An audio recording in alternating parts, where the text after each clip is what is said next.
waifu yang ganteng dan beautiful bertemu lagi dengan Caca di channel Caksbet. Kali ini Caca akan membahas manga terbaru dari Chainsaw Man, chapter 139. Tanpa basa-basi, sambungkan wifi, yuk sikat Makimanya. Di chapter sebelumnya telah diperlihatkan kemunculan Swordman yang secara terang-terangan mengenalkan diri dengan cosplay Rindamen agar Denji tertarik atas penampilannya. Lanjut. Dan di chapter 139 cerita dimulai. Masih di tempat yang sama seperti di chapter 138, percakapan antara Swordman dan Denji berlanjut. Lantaran si Denji tertarik akan penampilannya, Denji lanjut menyimak. Swordman menjelaskan jika di saat pertarungannya melawan Makima ada sesosok makhluk yang menggunakan pedang selain katana men, bahwa makhluk itu adalah dirinya. Seakan bercakap dengan serius, Swordman dibuat bingung karena di saat pertarungan melawan Makima, Denji dalam keadaan tak sadarkan diri, lantaran yang bertarung sebagai Chainsaw Man bukanlah dirinya, melainkan si anjingnya. Aduh, capek deh. Si Denji yang gak tahu diri langsung mengabaikan ceritanya. Karena bercita-cita ingin menjadi presiden, Denji berkata bahwa dirinya ingin segera kesuzuran. Scene beralih di sekolah. Di dalam kelas, ternyata si Swordman sedang memperkenalkan dirinya. Namanya Miri Sugo, mantan geng TFOE yang pindah sekolah di tempat Denji. Meskipun cara bicara yang sok selebritis, namun beberapa siswi di dalamnya tak memperdulikan kesombongan, melainkan naksir kepada Sugo. Sontak Denji yang tidak menduga atas kehadirannya sebagai siswa baru di kelasnya yang membuat kelepek-kelepek para gadis. Lalu Denji merasa risih. Dan ketika Sugo duduk dan ditaperin para gadis, Sugo merasa emosi dan menyuruh Denji agar menyingkirkan para gadis yang mengkerubunginya. Sontak membuat raut muka gila Denji diperlihatkan. Lalu scene beralih di atap sekolah Suzuran. Seperti biasa, Denji memuaskan fetisnya dengan menjadi kursi bagi teman PDKT-nya, si Mifune. Ternyata Denji dan Mifune lagi asik berduaan. Tiba-tiba Sugo datang ingin menyampaikan unek-uneknya kepada Denji. Akan tetapi, ibarat lintasan kereta api yang memotong jalur roda 4 tanpa palang pintu, si Mifune malah nyelonong berkata sembari menjelaskan jika dirinya mengetahui tujuan Sugo dan memberitahu profesinya sebagai agen pihak keamanan publik. Karena kedatangan Sugo, raut wajah Denji sengak dan akhirnya mempersilahkan Sugo untuk menyampaikan unek-uneknya. Lalu si Sugo menjelaskan bahwa dirinya ingin jika Denji bergabung ke komunitas yang seprofesi dengan Mifune. Si Sugo juga meneruskan jika di dalam komunitasnya banyak manusia setengah iblis yang sama dengan Denji dan dirinya, dan mereka ingin menjadikan Denji sebagai orang yang memegang jabatan tinggi di komunitasnya. Lalu Mifune berkata jika komunitas yang dimaksud Sugo adalah gereja Chainsaw Man. Seharusnya si Denji yang akan menjadi pimpinannya. Dirinya khawatir jika Denji tidak menjadi pimpinan, berarti Denji tidak akan dihormati.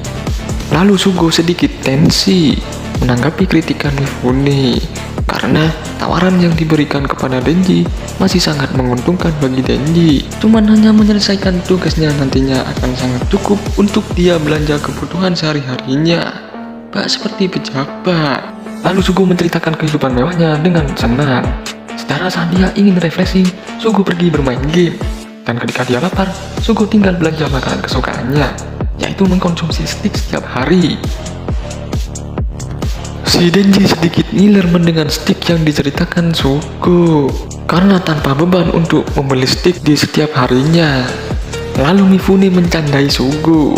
Mungkin jika dirinya ikut bergabung, maka dirinya juga bakal mengkonsumsi makanan favoritnya. Pagi stik, siang sushi, dan malam perfect.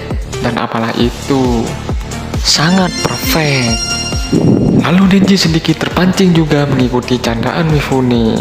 Tetapi yang Denji inginkan adalah masakan Chinese. Lalu si Sugo ngegas akan obrolan candaan yang bekerja hanya ingin memuaskan rasa laparnya. Lalu si Sugo menegaskan jika pemikiran keduanya kayak bocah. Sugo berkata jika upahnya nanti tidak cuma mencukupi kebutuhan perutnya. Sugo sedikit bercerita jika dia dulu menghabiskan hidupnya sebagai alat oleh orang brengsek, dan dirinya tahu bahwa Denji pernah mengalami hal pahit yang pernah dideritanya dahulu. Lalu Sugo menambahi sambil mengelok Denji, "Tampang lu seperti bangok," ujar Sugo, saking darah tingginya sedang naik. Lalu Sugo lanjut berkata jika sebelumnya Sugo mengucapkan terima kasih yang sebanyak-banyaknya atas diselamatkan dirinya dan kesengsaraan oleh Denji, disebabkan dirinya dulu dikontrol oleh Makima, dan bukannya untuk menjadikan Denji panutan hidupnya.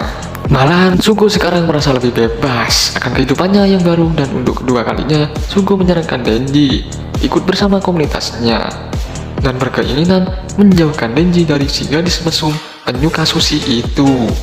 Lalu Mifune sedikit tersinggung dan melawan balik si Sugo karena kepindahannya kemari hanya memberikan penawaran pekerjaan dari komunitasnya. Mifune sedikit curiga kepada Sugo jika hidupnya sekarang apakah benar-benar tidak dimanfaatkan oleh orang lagi. Lalu si Sugo menjawab dengan sedikit panik serta percaya diri jika hidup yang ia pilih adalah murni dan dari keinginannya sendiri. Dan Sugo malah nyerang balik, lalu berkata jika nama besar Chain Showman hanya disamakan dengan kursi hidup, itu dah tidak benar. Lalu si Denji sambil menghela napas berkata jika kegiatannya yang sering ia lakukan meskipun tidak wajar di mata orang, menurutnya terasa seperti ngetrot pakai sabun. Hanya modal jengking dan merasa empuknya bokong, Denji sudah terasa puas. Dan untuk sekarang, dirinya merasa lebih baik karena sudah normal apa yang ia lakukan saat ini. Denji juga merasa cukup perihal kebutuhan makanan. Cuma beli es tuntung dan kedang goreng sungguh nikmat dirasakan. Serta Denji menolak bergabung ke komunitas Sugo.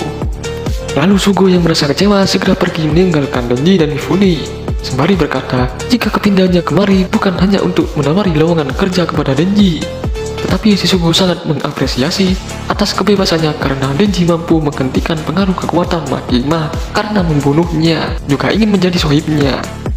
Hingga si Sugo menutup pintu, si Sugo masih saja mengajak join Denji dengan mengiming-imingi Denji dengan kalimat yang mematikan, dan sangat mungkin Denji bakal tidak bisa menolaknya, yaitu menawarkan kenikmatan biologis. Jika lu ikut dengan gua, maka lu bakal meniduri semua wanita yang lu mau.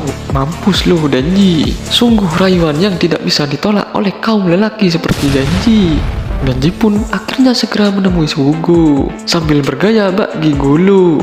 Melewati pintu kemana saja dari Doraemon, akhirnya Denji mempertimbangkan ajakan Sugo.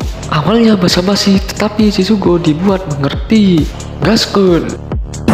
Di chapter 139 ini, entah mengapa si Sugo terkesan serius mengajak Denji bergabung ke komunitasnya sampai merayu Denji 3 kali, hingga pada akhirnya si Denji takluk dengan keinginannya tentang aktivitas ngetrot duniawi.